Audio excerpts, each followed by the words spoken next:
Hello guys, welcome to my channel competitive exam. आज का हमारा टॉपिक है फंडामेंटल राइट्स। अब हम देखेंगे कि फंडामेंटल राइट्स में क्या क्या है हमारे कॉन्स्टिट्यूशन के अंदर। तो जो ये फंडामेंटल राइट्स है ये हमारे कॉन्स्टिट्यूशन के आर्टिकल 12 टू 35 के अंदर दिए हुए हैं और ये हमारे कॉन्स्टिट्यूशन के थर्ड पार्ट में आते हैं। जो ये राइट्स है ये बेसिक फैसिलिटीज़ है जो कि किसी भी इंडिविजुअल को अपनी ग्रोथ के लिए, अपने डेवलपमेंट के लिए चाहिए होते हैं। These are claims of individual recognized by the society and enforced by the state। ठीक है, ये क्लेम किए गए हैं इंडिविजुअल्स के द्वारा और ये हमारे जो स्टेट है, गवर्नमेंट है, उसके द्वारा एनफोर्स किए गए हैं, लागू किए गए हैं। जो हमारी डेमोक्रेसी है वो हम बिना फंडामेंटल राइट्स के सोच भी नहीं सकते हैं, क्योंकि डेमोक्रेसी के अंदर अगर वहाँ के जो जनता है उसको ही फ्रीडम नहीं है, उसको ही अधिकार नहीं मिले हुए हैं, तो वो कैसी डेमोक्रेसी। इसलिए इन फंडामेंटल राइट्स को हमारी डेमोक्रेसी का पिलर भी कहा गया है। Why do we call these rights fundamental? These rights are incorporated in the third chapter of the Indian Constitution। ये मैं पहले बता चुकी हूँ कि थर्ड पार्ट के अंदर है कॉन्स्टिट्यूशन के। नेक्स्ट है they afford a basis for the development of an individual. Okay, तो इससे क्या होता है, ये बेसिक चीज़ें हैं जिससे कि कोई एक इंडिविजुअल पर्सन है, हर बंदे का इससे क्या होता है, डेवलपमेंट होता है। The people and officials of India are out to enjoy these rights. तो जो हमारी इंडिया के लोग हैं, हमारे इंडिया की जनता है, ऑफिशियल्स है, उन सबको अधिकार मिला हुआ है, इन जो ये अधिकार है इनको इंजॉय करने का, इन राइट्स को इंजॉय करने का। अब हम देखेंगे नेचर ऑफ राइट्स कि जो ये हमारे अधिकार मिले हुए हैं इनका नेचर क्या है। Fundamental rights are equal for all, सबके लिए इक्वल है। राइट्स आर जस्टिसेबल, जो हमारे राइट्स है वे जस्टिसेबल है आर्टिकल 32 के अंदर। मतलब कि अगर हमारे जो राइट्स है वे वॉल्युएट होते हैं तो हमारे पास अधिकार है कि हम अपने राइट्स को एनफोर्स करा सकते हैं, हम डायरेक्ट हाई कोर्ट और सुप्रीम कोर्ट को अप्रोच कर सकते हैं अकॉर्डिंग टू आर्टिकल 32। नेक्स्ट है fundamental rights are not absolute. Fundamental rights क्या है, एब्सोल्यूट नहीं है। नेक्स्ट है they limit the authority of the central and state government. Obviously जब हमारे पास राइट्स हैं तो इससे जो सेंट्रल और स्टेट गवर्नमेंट है उनकी अथॉरिटी तो लिमिट में आएगी, बिकॉज ये कुछ भी हम पे एनफोर्स नहीं कर सकते। हमें हमारे अधिकार मिले हुए हैं जिनका यूज़ हम कर सकते हैं, और सेंट्रल और स्टेट को कोई भी चीज़ें जो है मतलब हमारे ऊपर थोपने से हम रोक सकते हैं। Fundamental rights distinguish between citizens and foreign national. Next है they can be suspended during emergency. Emergency के टाइम पे जो हमारी राइट्स हैं इनको सस्पेंड किया जा सकता है। पार्लियामेंट और इन फंडामेंटल राइट्स को अमेंड कर सकती है। अब सबसे पहले बात करते हैं right to equality, article 14 to 18 के अंदर जो दी हुई है। आर्टिकल 14 के अंदर इक्वालिटी बिफोर लॉ दिया हुआ है, जिसका मतलब है कि हर बंदा, हर इंडियन सिटीज़न लॉ के लिए क्या है, हमारे कानून के सामने क्या है, इक्वल है। ठीक है, उसको हमारी टेरिटरी के अंदर इक्वल प्रोटेक्शन दिया जाएगा।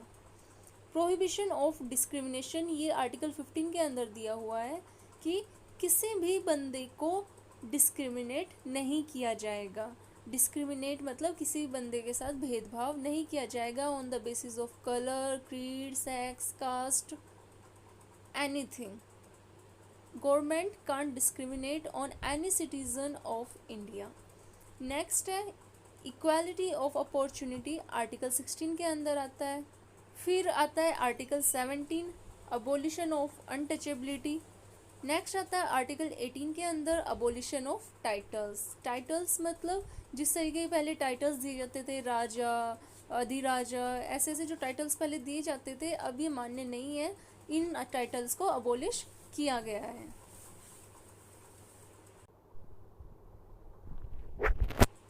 अब नेक्स्ट बात करते हैं राइट टू फ्रीडम, जो कि आर्टिकल 19 टू 22 के अंदर आता है।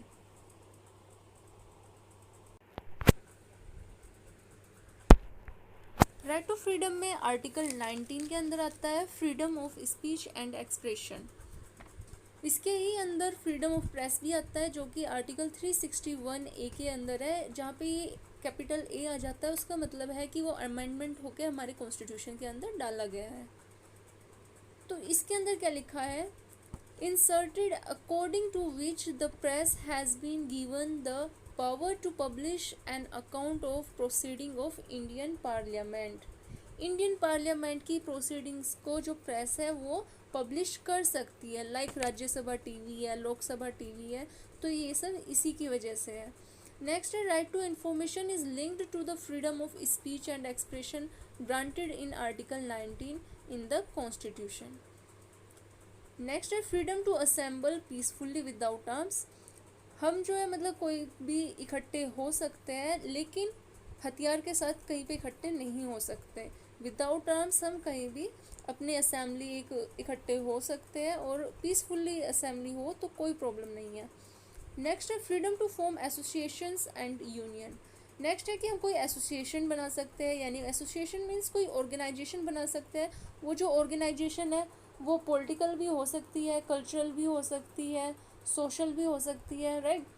तो हम अब एक एसोसिएशन बना सकते हैं, यूनियन बना सकते हैं, जैसे कि ट्रेड यूनियन हो गई, फार्मर्स यूनियन हो गई। नेक्स्ट है, freedom to move freely throughout the territory of India. India में हम कहीं भी फ्रीली घूम सकते हैं, उसके लिए ना हमें किसी वीज़ा की ज़रूरत है ना किसी पासपोर्ट की। हमारे पास हमारी आइडेंटिटी होनी चाहिए, हम कहीं भी घूम सकते हैं फ्रीली अपनी इंडिया के अंदर। नेक्स्ट बात करते हैं, freedom to reside and settle in any part of the territory of India. India के हम किसी भी पार्ट में रह सकते हैं, रिजाइड कर सकते हैं। इसमें कुछ एक्सेप्शनल केस है, जैसे कि हिमाचल प्रदेश हो गया, वहाँ पे हम कोई प्रॉपर्टी नहीं खरीद सकते, तो ये कुछ एक्सेप्शनल केसेस है, कुछ नॉर्थ ईस्टर्न स्टेट्स में, ठीक है। नेक्स्ट बात करते हैं, freedom to practice any profession और to carry on any occupation, trade और बिजनेस। हम किसी भी तरीके का ऑक्यूपेशन कर सकते हैं, ठीक है, कोई भी ट्रेड हम कैरी कर सकते हैं, बिजनेस चला सकते हैं, हमें इस चीज़ की क्या है, फ्रीडम है। नेक्स्ट है, protection in respect of conviction of an offence. Article 20 के अंदर ये दिया हुआ है। ये 3 टाइप का होता है। सबसे पहले आता है x post facto criminal legislation. इसके अंदर क्या होता है कि अगर किसी बंदे ने अगर कोई जुर्म किया था, कोई ऑफेंस किया था, वो 2002 में किया था, और उस टाइम पे उसके लिए कुछ और प्रोविजंस थे, मान लो उस टाइम उसके लिए 7 साल की सज़ा थी, लेकिन अब क्या किया, अब 2020 चल रहा है, तो अब उसके प्रोविजंस चेंज कर दिए गए। अब उसके लिए जो सज़ा है उसी ऑफेंस के लिए 20 साल कर दी गई। तो ये नहीं है कि उस बंदे को जो है मतलब चलती आ रही है प्रोसीडिंग्स, और अब जब फैसला होगा तो उसे आज के बेस पे उसको सज़ा मिलेगी, नहीं। उसको जो उस टाइम पर कानून था, जो उस टाइम पर प्रोविजंस थे, अगर उस टाइम 7 साल की सज़ा मिलती थी जिस टाइम पे उसने ऑफेंस किया था, तो उसे 7 साल की ही सज़ा मिलेगी। नेक्स्ट है, नो डबल जियोपार्डाई। इसके अंदर क्या आता है, it means punishing any individual more than once for commission of a single criminal act. Means कि एक ही क्रिमिनल एक्ट उसने किया है और उसको 2 बार सज़ा नहीं दे सकते। नेक्स्ट है, नो सेल्फ इंक्रिमिनेटिंग एविडेंस। इसका मतलब है कि कोई भी बंदा no person can be compelled to be witness about himself, right. इसके अंदर कहने का मतलब ये है कि हमारी जो जुडिशियरी है या हमारी गवर्नमेंट थी, उन्होंने ये कहा था कि चाहे 1000 बंदे जो क्रिमिनल है उनको सज़ा ना मिले, लेकिन एक भी बेकसूर को सज़ा नहीं मिलनी चाहिए। तो ये था हमारा आर्टिकल 20। नेक्स्ट आता है protection of life and personal liberty, article 21। Article 21 के अंदर हमें राइट टू लाइफ मिला है, और ये एक बहुत ही ब्रॉड राइट है। इसके अंदर बहुत सारी चीज़ें आती हैं, इसके लिए मैं एक सेपरेट वीडियो बनाऊंगी। जब भी वो वीडियो बन जाएगी, I will put its link in the description box, you can check it from there. Next है right to education. Article 21A के अंदर ये डाला गया है, फिर से कैपिटल ए, डेट मीन्स कि ये अमेंडमेंट होके हमारे कॉन्स्टिट्यूशन के अंदर डाला गया है, राइट टू एजुकेशन। इसके अंदर क्या है कि 6 साल से लेके 14 साल तक के बच्चों के लिए एजुकेशन कंपलसरी है, वो भी बिल्कुल फ्री। नेक्स्ट है protection against arrest and detention against certain cases. Article 22 के अंदर ये दिया हुआ है। इसमें क्या दिया हुआ है, no person who is arrested shall be detained in custody without informing him the ground of his arrest। इसका मतलब है कि हम किसी बंदे को, यानी कि पुलिस जो है वो किसी बंदे को उसको बिना बताए कि उसने जुर्म क्या किया है, उसे बिना बताए अरेस्ट नहीं कर सकती, अपनी कस्टडी में नहीं रख सकती। और दूसरा, जो वो क्रिमिनल है जिसको एज अ क्रिमिनल मान के अपनी कस्टडी में रखा गया है, उसको अधिकार है कि वो अपने लिए कोई भी एक लीगल प्रैक्टिशनर यानी कि लॉयर हायर कर सकता है। ऐसा ही सेम हुआ था Jogendra Kumar versus state of Uttar Pradesh 1994 में ये केस हुआ था, और इसमें right to be informed under article 2 में दिया गया था कि मतलब कि जो वो बंदा है जो क्रिमिनल है उसको अरेस्ट किया गया है तो उसके फ्रेंड्स को, उसके रिलेटिव्स को इन्फॉर्म करना पड़ेगा। ये कंपलसरी हो गया था इस केस के बाद, 1994 के बाद। अब इस आर्टिकल के अंदर भी कुछ एक्सेप्शंस है, ठीक है, और वे जो एक्सेप्शंस है वे आर्टिकल 22 क्लॉज 3 के अंदर दिए हुए हैं।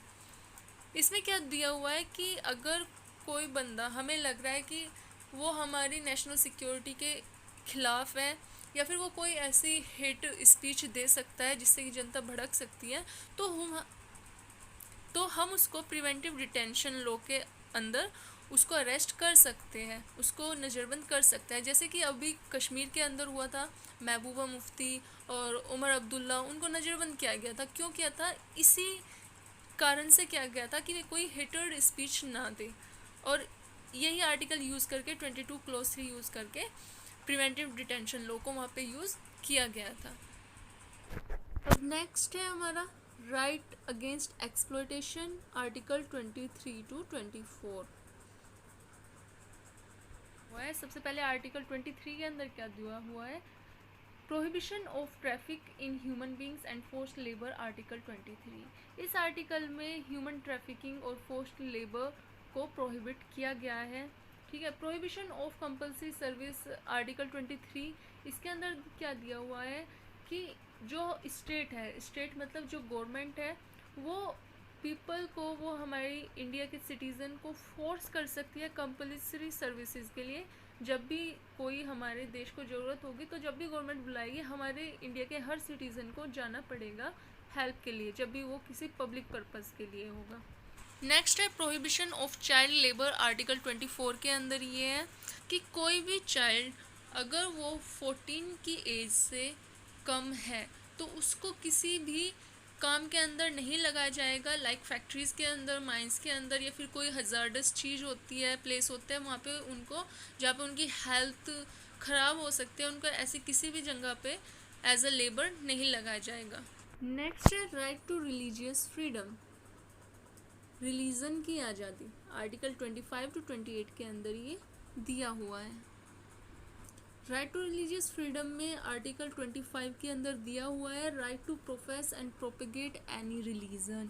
डैट मीन्स कि हर इंसान को अधिकार है अपने धर्म को प्रोपेगेट करने का और किसी भी धर्म को अपनाने का, उसको कोई भी रोक टोक नहीं है।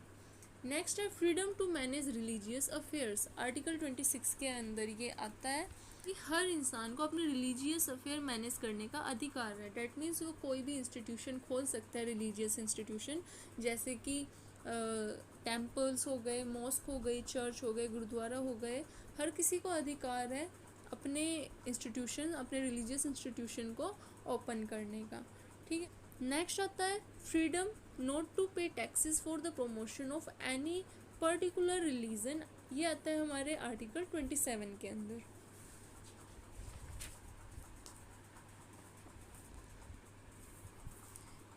इसमें क्या किया गया है कि गवर्नमेंट को प्रोहिबिट किया गया है, रोका गया है कि किसी भी धर्म के प्रमोशन के लिए कोई टैक्स कलेक्ट नहीं कर सकती गवर्नमेंट, किसी भी तरीके के रिलीजियस इंस्टीट्यूशन खोलने के लिए कोई टैक्स गवर्नमेंट नहीं लेगी। नेक्स्ट है no religious instructions in government educational institution, ये आर्टिकल 28 क्लॉज 1 के अंदर दिया हुआ है कि गवर्नमेंट किसी भी रिलीजियस टाइप के इंस्ट्रक्शंस अपने एजुकेशनल इंस्टीट्यूशन के अंदर बच्चों को नहीं सिखाएगी, नहीं देगी। और प्राइवेट स्कूल्स को आर्टिकल 28 क्लॉज 3 के अंदर कहा गया है कि बच्चों को उनकी अगेंस्ट, उनकी विल के अगेंस्ट, उनकी इच्छा के अगेंस्ट किसी भी तरीके के रिलीजियस एजुकेशन नहीं दी जाएगी। नेक्स्ट आता है cultural and educational right, article 29 to 30 के अंदर। आर्टिकल 29 क्लोज 1 के अंदर क्या दिया हुआ है, protection against interest of minorities. इसका मतलब क्या है कि कोई भी सेक्शन है, कोई भी हमारे सोसाइटी का सेक्शन है, सिटीज़न है जो कि इंडिया के अंदर रहते हैं और उनका कोई अलग कल्चर है, ठीक है, उनका अलग लेआउट है, तो वे अपने उस कल्चर को कंजर्व कर सकते हैं। According to Supreme Court, article 29 clause 1 में क्या कहा गया था, extend ever to majority communities. ये सिर्फ माइनॉरिटी तक ना रह के मेजोरिटी कम्युनिटीज़ तक भी गया था कि हर किसी को अधिकार है अपने कल्चर को प्रिजर्व करने का। नेक्स्ट है आर्टिकल 29 क्लोज 2 के अंदर क्या दिया हुआ है, freedom to get admission in educational institution. Educational institution में एडमिशन लेने का अधिकार है, फ्रीडम है सबको। नेक्स्ट है आर्टिकल 30 क्लोज 1, इसके अंदर क्या दिया हुआ है, right to minorities to establish educational institutions. इसके अंदर कहा गया है कि जितनी भी माइनॉरिटीज़ हैं, चाहे वो रिलीजन के बेस पे हो या धर्म के बेस पे हो, उन्हें अधिकार है अपने एजुकेशनल इंस्टीट्यूशन खोलने का, मतलब कि जहाँ पे वे अपनी लैंग्वेज सिखा सकते हैं, अपना कल्चर सिखा सकते हैं, और ये सब उनके कल्चर को प्रिजर्व करने के लिए ही है। नेक्स्ट है आर्टिकल 30 क्लोज 2, इसके अंदर क्या दिया हुआ है, no discrimination while giving grants. And the last but not the least, right to constitutional remedies, article 22, main right of the constitution, जिसके ऊपर बाकी सारे जो अधिकार है वे सुरक्षित है। तो ये मेन हमारा जो है आर्टिकल है जिसको हम कॉन्स्टिट्यूशनल रेमेडीज़ कहते हैं। इसके अंदर हमें कहीं का अधिकार मिला है, कॉन्स्टिट्यूशनल रेमेडीज़ का। नेक्स्ट हमें दिया हुआ है आर्टिकल 32 क्लोज 1। इसमें क्या है कि जो कोई भी सिटीज़न है जिसका फंडामेंटल राइट वायलेट हुआ है, वो डायरेक्टली हाई कोर्ट या सुप्रीम कोर्ट को अप्रोच कर सकता है अपने फंडामेंटल राइट को इम्प्लीमेंट कराने के लिए, ठीक है। और ये भी हमारे कॉन्स्टिट्यूशन के 3rd चैप्टर में यानी 3rd पार्ट में ही दिया हुआ है। Article 32 clause 2, the supreme court of India has the right to issue writs in the nature of the habeas corpus, mandamus, prohibition etcetera. इसके ऊपर मैंने अलग से वीडियो बनाई हुई है रिट्स के ऊपर, उसके लिंक मैं डिस्क्रिप्शन बॉक्स में दे दूँगी, आप वहाँ पे जाके चेक कर सकते हैं। नेक्स्ट है आर्टिकल 32 क्लोज 3, इसमें क्या कहा गया है, the Indian parliament can empower any court to issue notice within its jurisdiction without infringing और influencing the power of the supreme court of India. Next है कि जो हमारी गवर्नमेंट है वो इस अधिकार को सस्पेंड नहीं कर सकती है, कुछ एक्सेप्शनल केसेस है जो कि हमारे इंडियन कॉन्स्टिट्यूशन के अंदर दिए हुए हैं। Thank you so much guys, if you like my video like it, share it, and अगर आपकी कोई भी क्वेरीज है तो आप कमेंट बॉक्स में करके बता सकते हैं।